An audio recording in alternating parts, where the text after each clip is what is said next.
하겠습니다. 기도하겠습니다. 하나님 감사합니다. 오늘도 하나님 앞에 나와서 우리가 말씀을 듣습니다.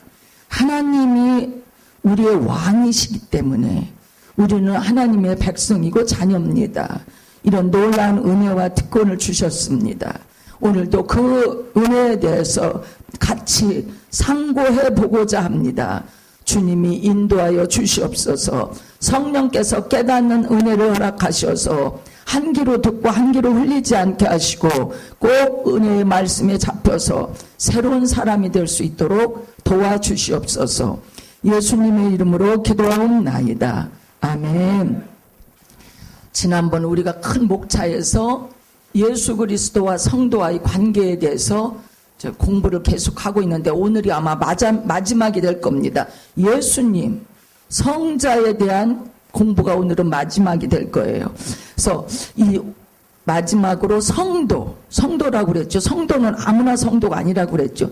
예수 그리스도를 내가 영접했을 때 그때 성도가 되는 거예요. 그래서 성도에게 주어진 특권. 그래서 로마서 8장 39절에 보니까 로마서 8장 39절 높음이나 깊음이나 다른 어떤 피조물이라도 우리를 우리 주 그리스도 예수 안에는 하나님의 사랑에서 끊을 수 없으리라. 높음이나 깊음이나 다른 어떤 피조물에도 이게 무슨 말씀이냐면 하나님의 사랑이 우린 측량할 수 없다 이거죠. 하나님의 사랑. 그 사랑 때문에 여러분과 저희가 이 자리에 있는 거예요. 하나님의 사랑 때문에. 그래서 보니까 로마서 8장 39절에 이 어떤 환경 외부의 어떤 조건, 악조건, 우리가 표현할 수 없는 기가 막힌 조건이라 할지라도 그 조건이 우리를 하나님의 사랑에서 끊어놓지 못한다. 그만큼 우리가 하나님의 사랑으로 살고 있다는 얘기예요. 우리가 하나님 나라에 숨겨졌던 예수님을 우리가 만나는 거잖아요. 숨겨졌다. 숨겨진 분을 우리가 만나는데 이게 계시예요. 계시. 숨겨진 분이 우리 앞에 나타난 거. 계시라는 게 그런 의미예요. 계시는 하나님께서 하나님 자신을 정체를 싹 드러냈다가 구약시대는 딱 닫아. 그래서 일반 백성들은 몰라요. 특별히 하나님께서 기름 부어주셔서 선지자나 왕이나 제사장한테만 보여주시는 내용, 이 계시거든요. 근데 신약시대에 와서 예수님이 직접 나타나셨어요. 비밀이 숨어있다가 나타나신 분이에요. 이 계시예요. 그래서 하나님이 완전히 나타나신 게 신약이에요. 그래서 이분이 왜 나타났느냐? 하나님의 사랑을 표현하기 위해서 나타나신 거예요. 하나님의 사랑을 표현하기 위해서 이분이 나타나셔서 그 다음에 죽으시고 그 다음에 십자가에서 죽으시고 다시 부활하신 게 하나님의 사랑의 표현이야. 아들을 보내셔서. 그런데 이 특권 중에서 우리가 하나님의 자녀가 됐어요. 하나님의 자녀가 됐다. 갈라디아서 3장 26절에 보니까 갈라디아서 3장 26절 너희가 다 믿음으로 말미암아 그리스도 예수 안에서 하나님의 아들이 되었으니 이제 여기서는 특별히 하나님의 아들이라고 한 이유가 그럼 여자들은 뭐야 이렇게 생각할 수도 있어요. 그래서 자유주의 신학자들은 하나님의 아들이라는 말을 빼자. 뭐 어떤 사람들 극단적으로 하나님 아버지라고 하지 말고 하나님 어머니라고 하자. 이러는 극단적인 신학자, 이단적인 요소가 있어요. 그런데 여기서 우리가 하나님의 아들이라고 해서 반드시 남자만 얘기하는 게 아니에요. 우리가 새겨들어야 될 필요가 있는데 하나님의 자녀를 통칭해서 얘기했고 이 시대도 우리나라와 똑같이 남자만 계수해 넣었어요. 남자만. 여자하고 어린아이는 숫자에 넣지도 않았던 시대예요. 그러니까 하나님의 아들이라고는 표현을 썼어요. 하나님의 아들이 되었으니 우리가 신분이 하나님의 자녀가 됐다 이거예요. 이건 놀라운 거예요. 저 주인 어른이 옛날 99칸 대궐집에서 막 사는데 거기에 머슴은 저 문간방에 살아. 문간방에 살던 머슴을 갑자기 안채로 모셔서 주인 노릇하게 만든 거예요. 그럼 그것만 하면 우리가 상상이 가잖아요. 우리가 하나님의 자녀가 됐다 하면 신분이 어떤 신분이냐? 저 문간방에 살던 하인이 이 비유 갖고는 사실은 되지도 않아. 그쵸? 그냥 99칸 대궐집을 다스리고 거느리게 하는 저 우이체에 살도록 신분이 딱 바뀌었다. 우리가 이렇게 표현하면 돼요. 하나님의 자녀가 됐다. 하나님의 아들이 됐다. 자녀가 됐다는 그것은. 근데 우리가 생각해보세요. 우리가 자녀가 되기 전에 우리의 삶이 우리가 하나님과 원수처럼 살았대요. 로마서 7장 5절에 보니까. 로마서 7장 5절. 로마서 7장 5절에 우리가 육신에 있을 때에는 율법으로 말미암는 죄의 정욕이 우리 주체 중에 역사하여 우리로 사망을 위하여 열매를 맺게 하였더니 우리가 완전히 하나님의 진노 아래 있었기 때문에 우리는 사망의 열매만 맺을 수밖에 없는 그런 존재다. 하나님의 자녀가 되기 전에는 이런 모습이라는 거예요. 근데 그러면 하나님의 자녀는 저 불교에서는요, 자기가 막 돌을 막 닦으며 자기들이 그냥 죄라는 것을 다 그냥 자기 스스로 다 그냥 죄를 벗어버린다 생각해요. 근데 그거를 저 로만 캐톨릭도 당시에 그래서 루터가 그랬어요. 자기가 막 속에서 나오는 죄 때문에 견딜 수 없어서 막 계단을 막 그냥 무릎으로 켜서 올라가고 온갖 짓을 다 해도 자기 죄에 대해서는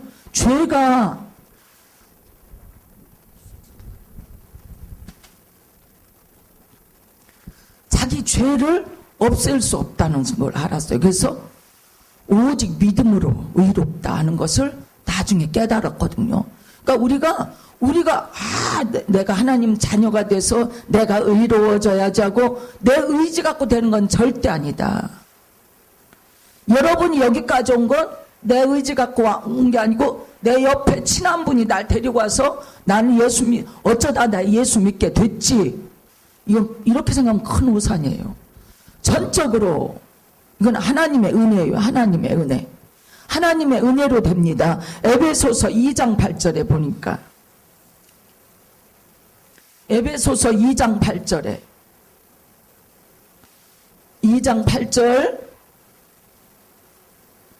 이는 너희는 그 은혜로 인하여 믿음으로 말미암아 구원을 받았으니 이것은 너희에게서 난 것이 아니요 하나님의 선물.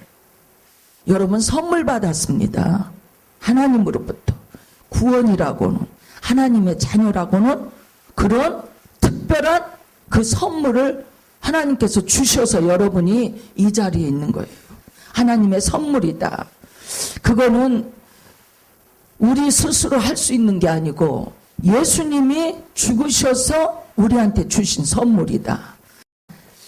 에베소서 2장 8절에 나오는 말씀. 하나님의 선물. 하나님의 선물이다. 그 다음 하나님의 자녀가 되는 증거. 하나님의 자녀가 되는 증거.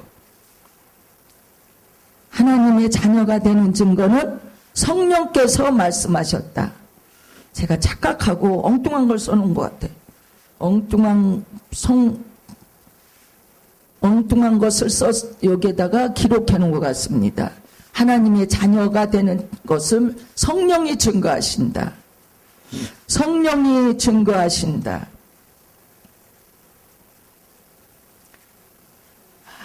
죄송합니다. 성령이 증거하신다고 말씀하셨어요. 그래서 그 다음에는 이제 우리가 새로운 피조물이 되는 거예요. 고린도후서 5장 17절.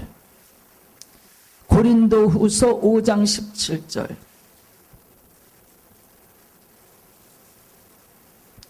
고린도후서 5장 17절에 그런즉 누구든지 그리스도 안에 있으면 새로운 피조물이라. 우리는 새로운 피조물이에요. 아니 내가 이렇게 늙었는데 쪼글쪼글한데, 아니 정말이지 우리가 너무 늙은, 아까도 좀 같이 나눴지만 얘기를, 늙으니까 취해. 정말 늙으니까 나도 나를 보기가 싫을 정도로 늙으니까 취해져요. 취해. 우리가 이렇게 늙어서 막 70, 80, 60, 70, 80대 봐요. 젊은 사람들이 안 오려고 그래. 늙어서 취해 보이니까 안 와요. 가까이 안 해. 아까 말했지만 취해서 가까이 안 오는데 몸에서 냄새까지 나면 오겠어요? 더 안 오지. 더 가까이 안 오지.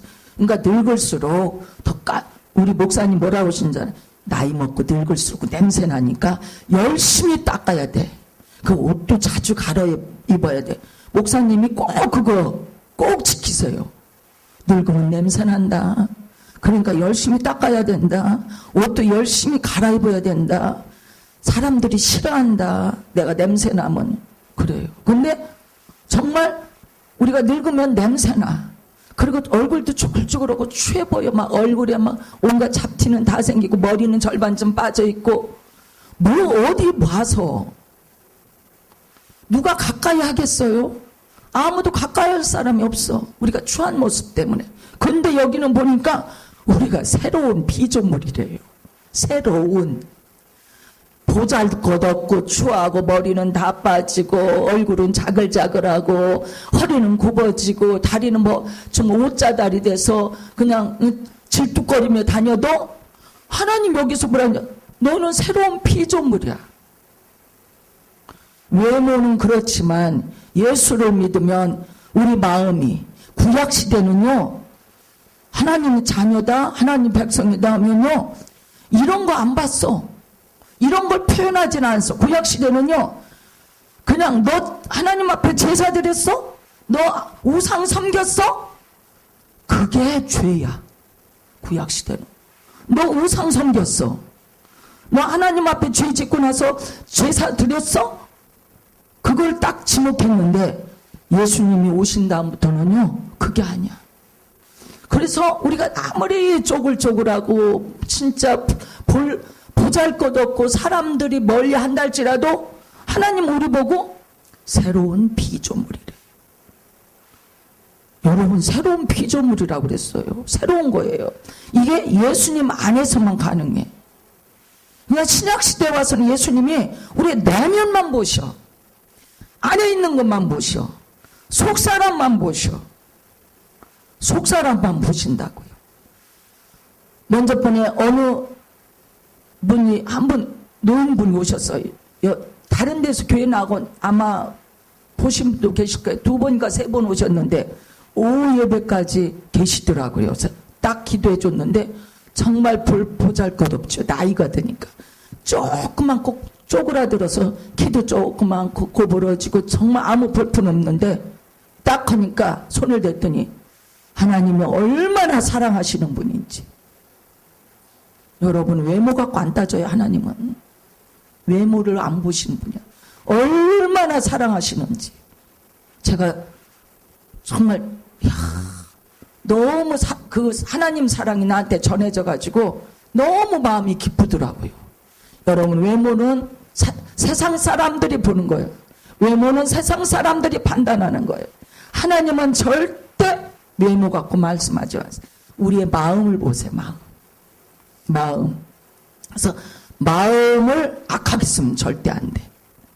절대 마음을 악하게 쓰면요 들켜요. 누구한테? 하나님한테 들켜. 나만 알고 있어. 내 이 악한 마음. 내가 저 원수는 죽이고 말아야 돼. 내가 죽여야 돼. 이 원수를 갚는 길이라고 속에 가지고 있다. 사람들은 모르잖아. 표가 안 나. 근데 하나님이 하시는 거야. 내 마음을. 하나님한테는 들켜요. 속일 수가 없어. 왜? 하나님은 속사람을 보니까. 속사람이 새로운 피조물이라는 소리예요. 겉사람이 새로워졌다는 얘기가 아니거든요. 그래서 새로운 피조물이 그리스도 안에서만 돼. 그리스도 안에서만 된다고 말하고 있습니다.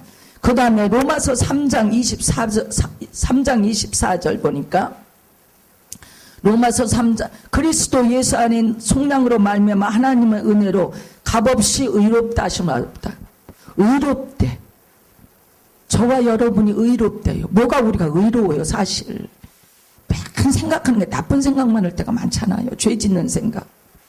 그런데 예수 안에 있으면은 무조건 의롭다고 말씀하시는 거예요. 의롭다. 그 다음에 보니까 의롭다고 말씀하신다. 그 다음에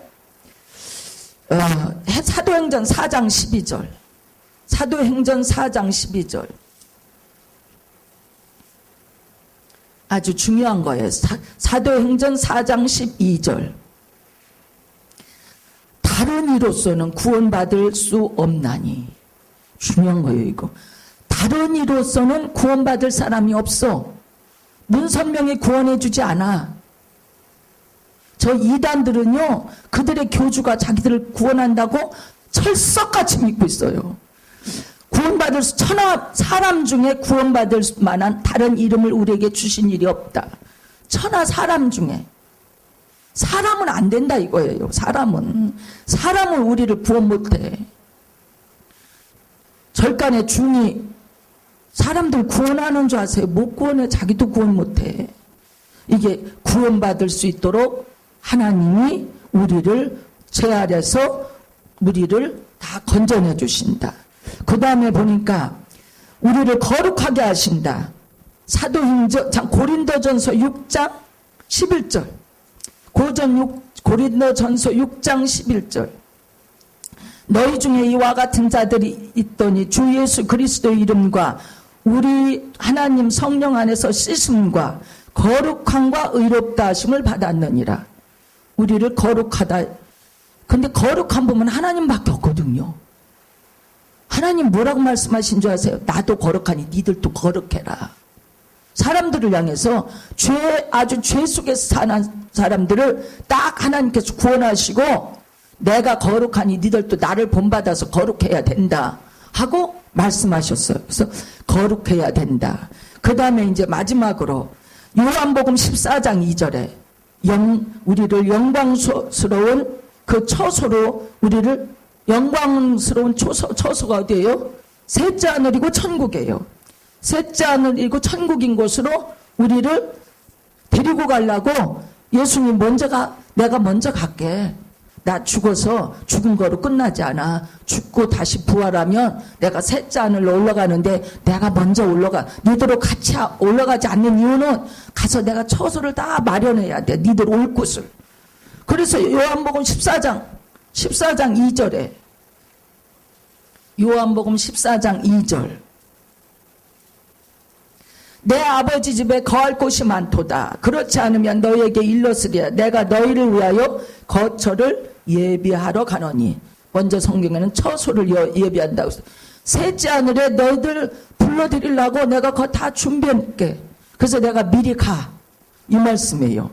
그래서 지금 우리가 딱 얘기하는 예수 믿잖아요. 그럼 구원받아. 구원받고 나서는 의로워져. 그래서 의화라고 그래. 의로워지거든요. 의롭다 인정하니까 우리는 의화됐다 그래요. 그 다음에 나도 거룩하니 너희도 거룩하라. 성화예요 이게. 성화. 거룩하다 성화. 그러면 여러분들이 이렇게 매일 와서 예배드리면 나도 모르게 내가 성화되고 있는 과정이야.